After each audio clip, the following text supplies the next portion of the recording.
Нийгмийн эрүүл мэндийн үндэсний төв үзүүлж байна.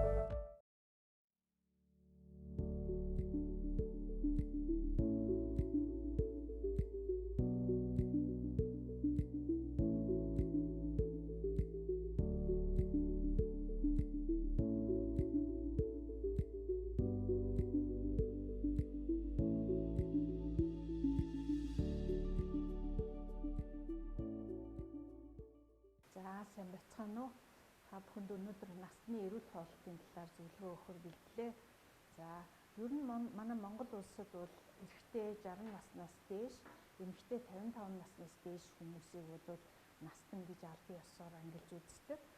Ер нь ойролцоогоор бол нийт наснуудын маань 70% нь эмэгтэйчүүд, үлдсэн 30 гаруй хувь нь эрэгтэй хүмүүс байна гэсэн юм тоо баримт байдаг.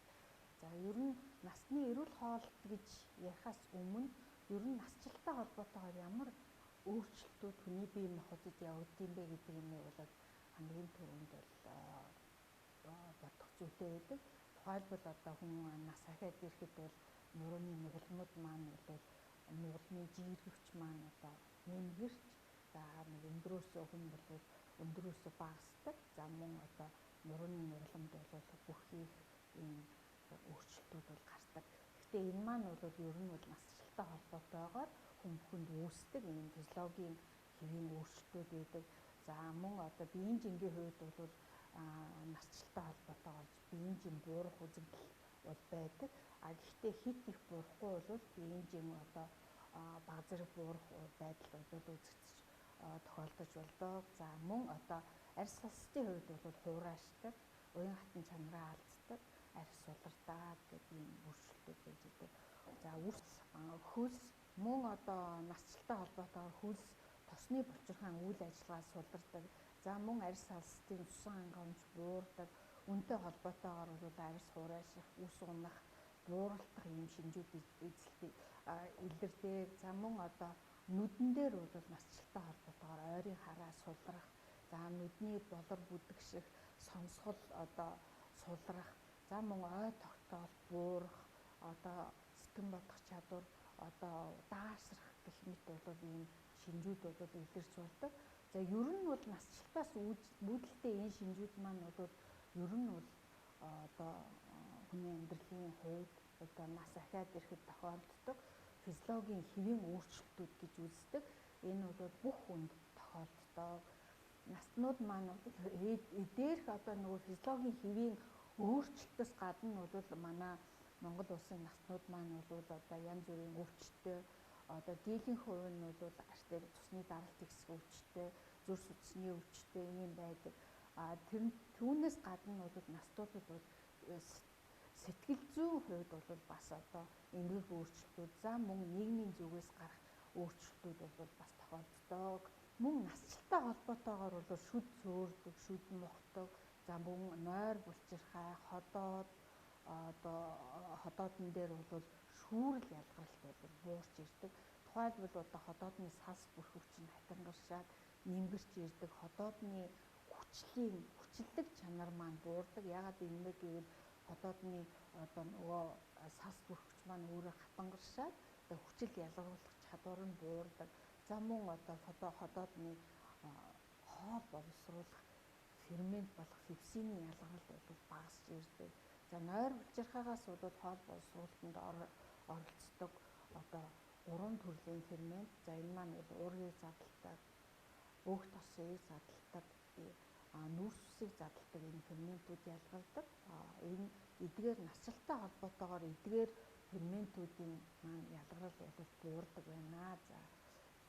Мөн ер нь бол хөгшрөлт гэдэг маань юу юм бэ гэхээр энэ бол би түрүү хэлсэн хөгшрөлт бол хүн болгонд тохиолддог физиологийн хэвийн өөрчлөлтөө.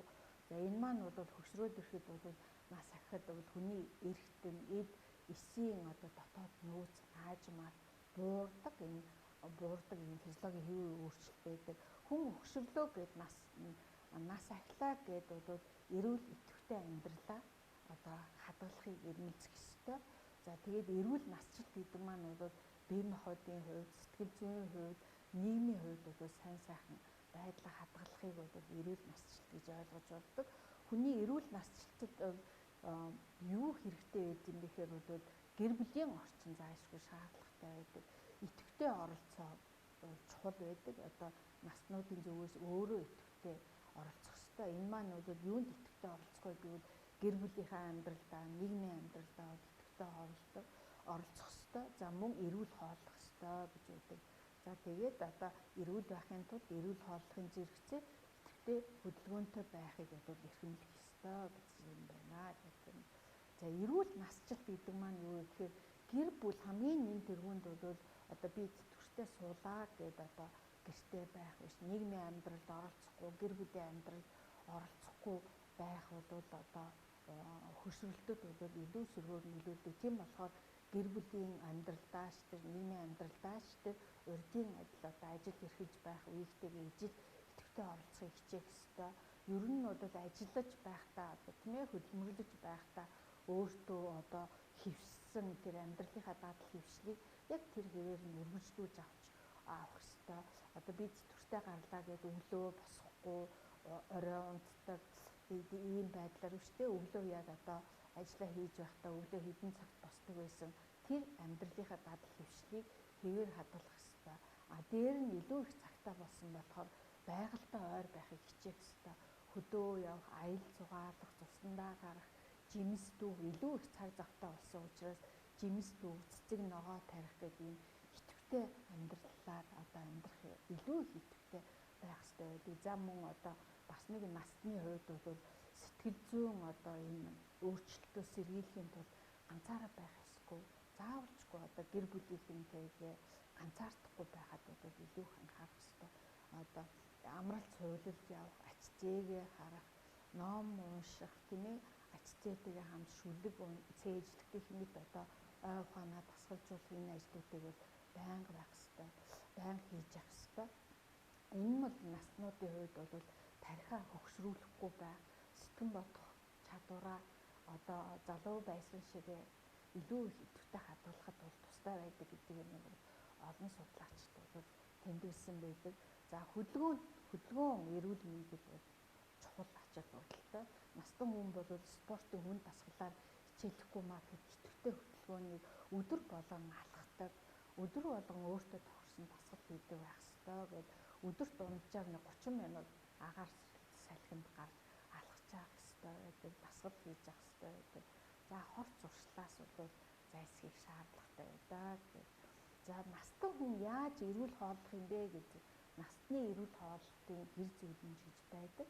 За ер нь настай хүн өдөрт хоногтоо одоо энэ гэр зөвлөмжөд заасан энэ одоо бүтээгдэхүүнээс өдөр болгон хэрэглэх ямар хэмжээгээр хэрэглэх вэ гэдэг юмыг бол заасан энэ эрүүл хооллолтын гэр зөвлөмжүүд бол байдаг юм аа гэдэг ингээд. За бүгдээрээ энэ насны эрүүл хооллолтын гэр зөвлөмжийг илүү дэлгэрэнгүй ингэж авч үзье. За ер нь бол насны одоо өдөр тутамдаа хэрэглэх ёстой. За тэгээд хоногч хаардлагатай ирч хүчээ авах ёстой. Зайлшгүй нэг бүлэг хүнс бол энэ үр тариан бүтээгдэхүүнүүд байдаг. За үр тариан бүтээгдэхүүн гэдэг маань энд бол бидний сайн мэдэх бүх төрлийн гурил, бүх төрлийн будаа. За тэгээд одоо бидний сайн мэдэх одоо төмөс маань бол энэ цардуул ихтэйгээр энэ үр тариан бүтээгдэхүүн хамрагддаг.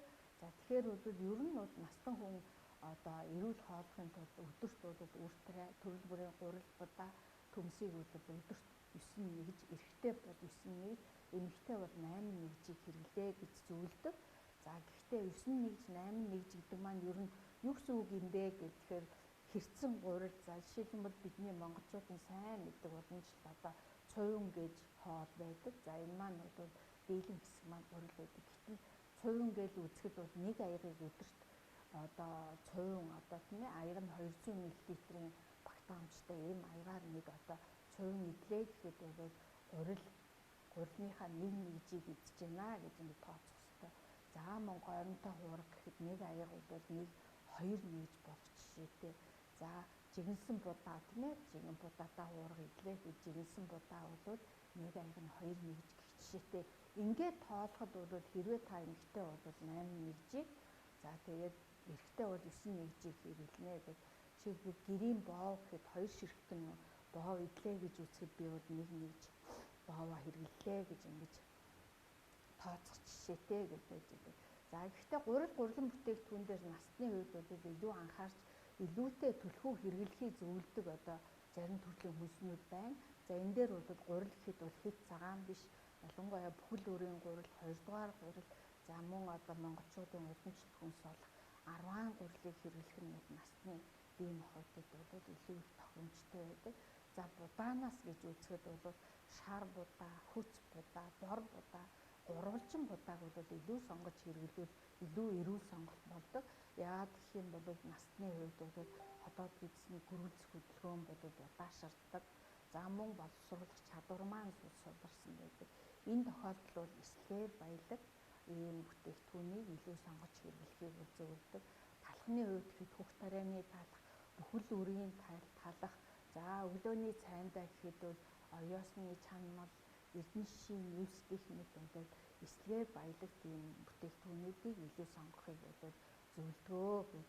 За энэ дээр гадна бол бас нэг анхаарах юм бол энэ үртэрэн бүтээгдэхүүн дээр одоо талах боо, гурил будаа энэ төр бол буцахад хит чихэрлэг тос ихтэй одоо нарийн боо, амттан бол хязгаартай хэрэглэхийг зөвлөдгөө гэж. За тухайн одоо чихэрлэг гурилан бүтээгдэхүүн дагуулдаг чихэр нь бол насны эрүүл хоолой, насны бие махбодод бол төдийлөн сайнгүй байдаг гэж ингэ зөвлөдөг. За дараачийн нэг одоо наснуудын маань өдөр бүр тогтмол хэрэглэх шаардлагатай хүнсний бүтээгдэхүүн бол энэ жимс хүнсний ногоонууд байдаг. За жимс хүнсний ногоон дотроо бол улаан, улбар шар, ногоон өнгийн жимс хүнсний ногоог бол илүү их түлхүү хэрэглэхийг зөвлөдөг. За нэгдүгээрт бол жимс ногоо маань бол насны бие махбод, биеийн дархлаанд бол шийдвэрлэх үүрэгтэй амин гэм, цэ амин гэм, төмөр, цайр, селен гэх мэт бол эрдэс амин гэмээр бол баялаг байдаг. Нөгөөтэйгүр бол жимс ногоо бол одоо насны биед бол өдөр тутамдаа зайлшгүй хэрэглэх шаардлагатай эслэгээр хамгийн баялаг хүнс байдаг гэв. Тэгэхээр одоо энийг бол өдөр бүр хэрэглэхийг зөвлөдөг. Жишээлбэл одоо жимсийг өдөрт 2 нэгж жимс хэрэглэхийг зөвлөдөг. За мөн улаан шар, ногоон өнгийн ногоог өдөрт 3 нэгж гээд.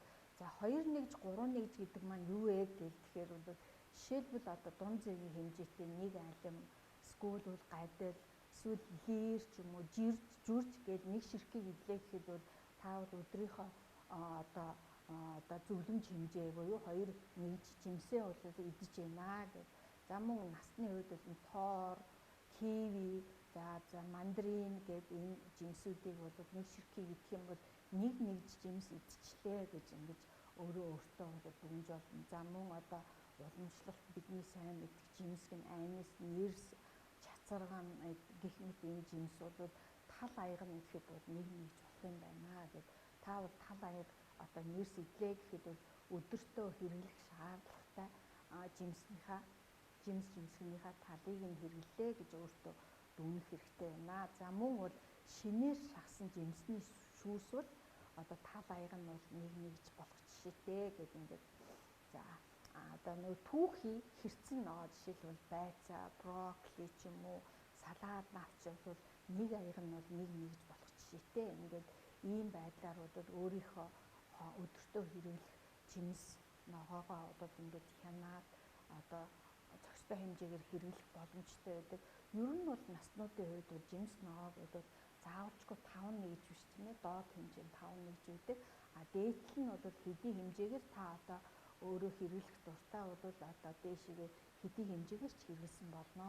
Хязгааргүй хэрэглэх боломжтой, аль болох ихээр хэрэглэхийг зөвлөдөг ийм хүнсний бүтээгдэхүүний бүлгүүд бол жимс хүнсний ногоо байдаг. За насны өдөр тутамдаа бас зайлшгүй хэрэглэх ёстой дараачийн нэг бүлэг хүнс бол сүү цагаан эдээ гэж идэг. Ялангуяа насжилттай холбоотойгоор одоо дааврын ялгарл, гуурсантай холбоотойгоор бол ясны сэргэжилт бол үүсдэг. За энэ маань бол физиологийн хувьд явагдаж идэг одоо хийн одоо зайлшгүй явагддаг ийм процесс үүдэг. Тэгэхээр энэ ясны сэргэжилтийг аль болох бага болгох, энэ сэргийжих процессыг аль болох удаашруулахын тулд сүү цагаан эдээгээ бол зайлшгүй хэрэглэх шаардлагатай байдаг. Өдөрт бол эрэгтэй эмэгтэй гэхгүйгээр бол наснууд маань өдөрт 4 нэгж сүү цагаан эдээ бол хэрэглэхийг шаардлагатай байдаг. За сүү цагаан эдэн маань бол би кальциар баялаг, фосфороор баялаг, яс сэрэгчгээс багас сэрэгчгээс сэргийлдэг. За тэгээд мөн сүүнд бол уураг, тос, одоо нүүрс ус бол тодорхой хэмжээгээр агуулж яадаг одоо хамгийн хичээллэг хүнс гэж бол нэрлэдэг. Энэ сүү цагаан эдэг бол огтнд хэрэглэхийг зөвлөдөө гэд. За энэ дээр бол нэг анхаарах юм бол наснуудын хувьд бол сүүг дангаар нь хэрэглэхээс илүүтэйгээр эсэг цагаан эдээ гэж монголчуудын маань уламжлалт хүнс байдаг.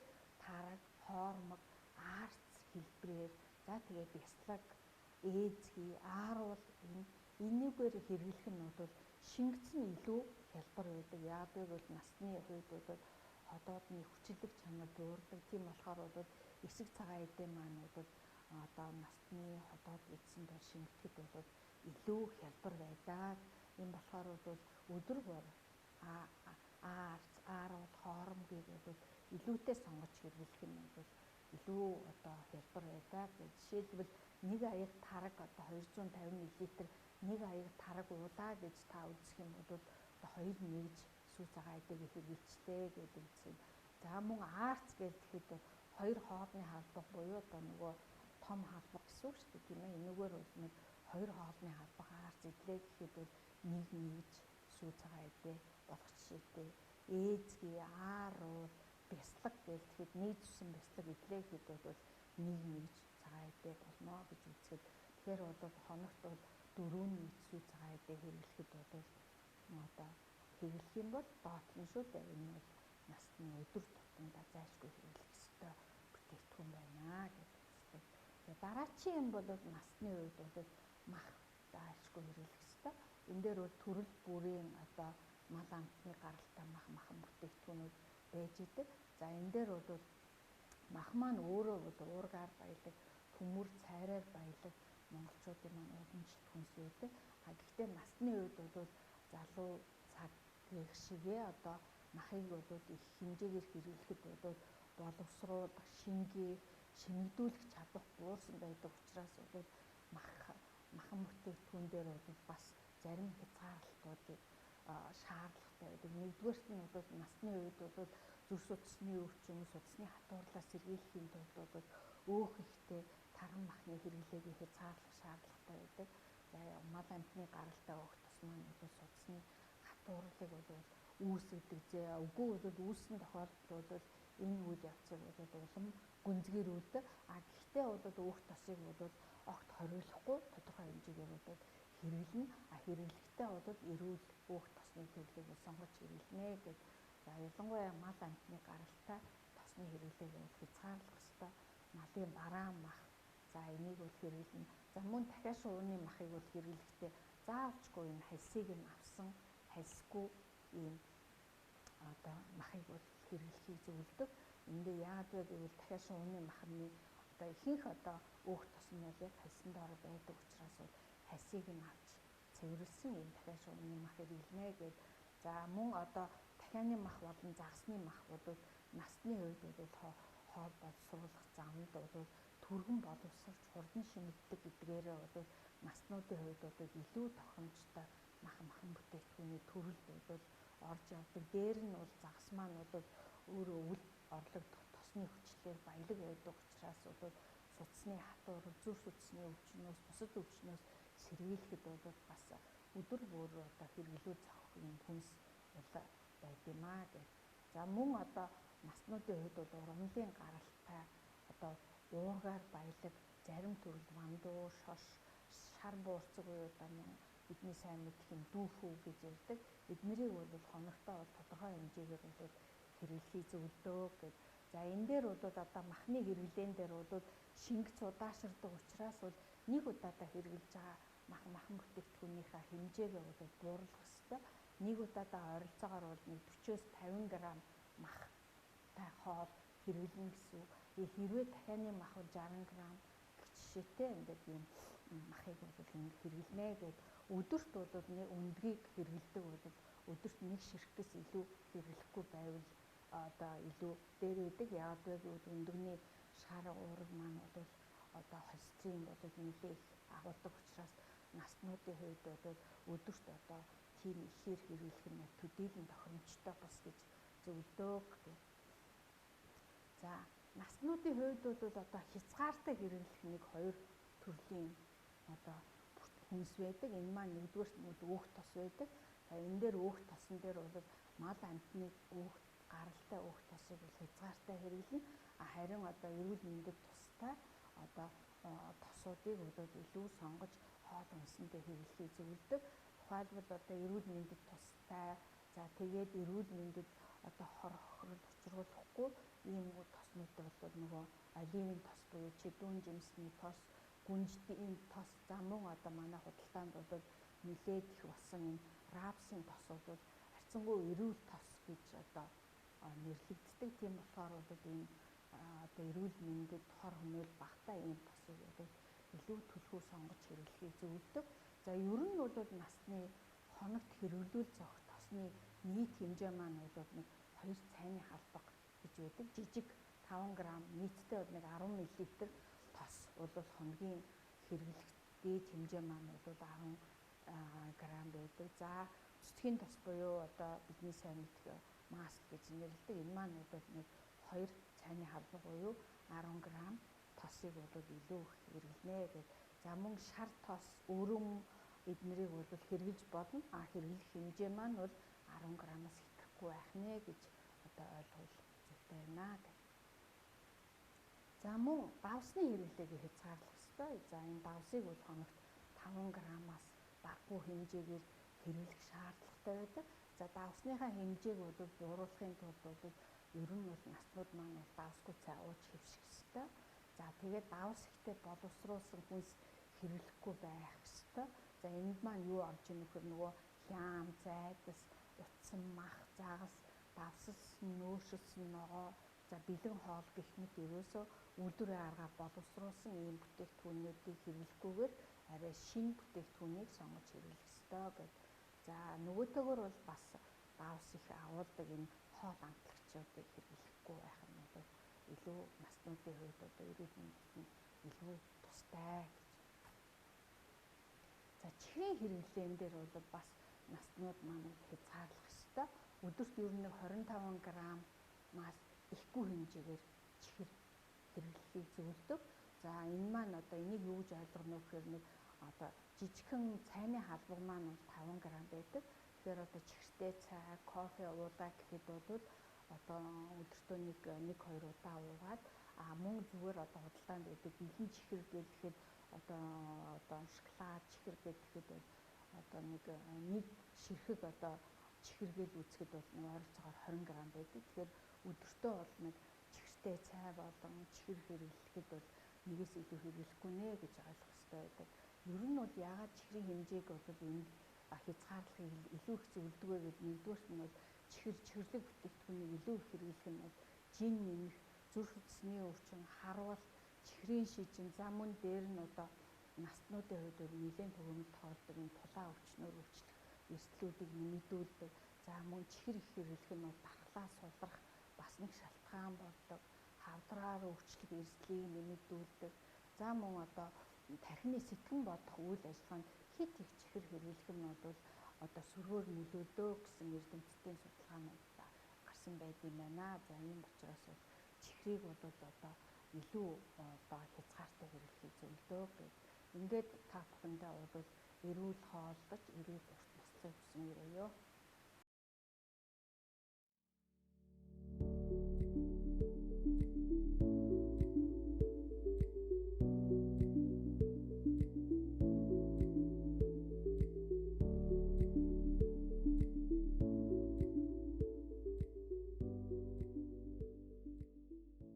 Нийгмийн эрүүл мэндийн үндэсний төв